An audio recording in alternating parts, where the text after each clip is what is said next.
नहमदहू व नसल्ली अला रसूलिहिल करीम। प्यारे भाइयों, अल्लाह रब्बुल इज़्ज़त ने हमें बड़े बड़े इनामात अता फरमाए हैं। इन्हीं इनामात में से एक मोहम्मद रसूलुल्लाह सल्लल्लाहु अलैहि वसल्लम की ज़बान मुक़द्दस से हमें इनाम मिला। सुब्हानल्लाहि व बिहम्दिही। जो बंदा 100 बार मोहम्मद रसूलुल्लाह सल्लल्लाहु अलैहि वसल्लम के फरमान के मुताबिक 100 बार ये कलमा सुबह कहेगा या शाम कहेगा, उसके सारे दिन के गुनाह, उसकी ज़िंदगी के गुनाह माफ़ कर दिए जाएंगे, चाहे वो समंदर की झाग के बराबर ही क्यों ना हो। सुभान अल्लाह व बिहम्दी। कितना छोटा सा कलमा, आसान सा कलमा जो हमारी ज़ुबान से अदा होता है और 2-2.5 मिनट लगते हैं 100 बार पढ़ने में। यकीन करें कोई ज़्यादा लंबा वक्त नहीं लगता, लेकिन इसका अजर इतना है, रब्बे किब्रिया इतने खुश होते हैं उस बंदे से जो ये कलमा पढ़ता है।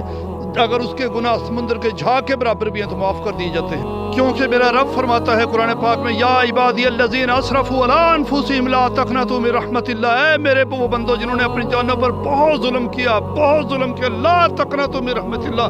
अल्लाह की रहमत से मायूस ना होना। इन्नल्लाह यग़फ़िरु ज़ुनूब जमीआ। वो अल्लाह सबके सब गुनाह माफ़ कर देगा। वहुवल गफ़ूरुर रहीम। और वो गफ़ूर रहीम है। तो इसलिए मेरे रब की रहमत से मायूसी बहुत बड़ा गुनाह है। जितने भी गुनाह हो चुके हैं, जैसे भी आप गुनाहगार हैं, कतन अपनी रब की रहमत से मायूस ना हो।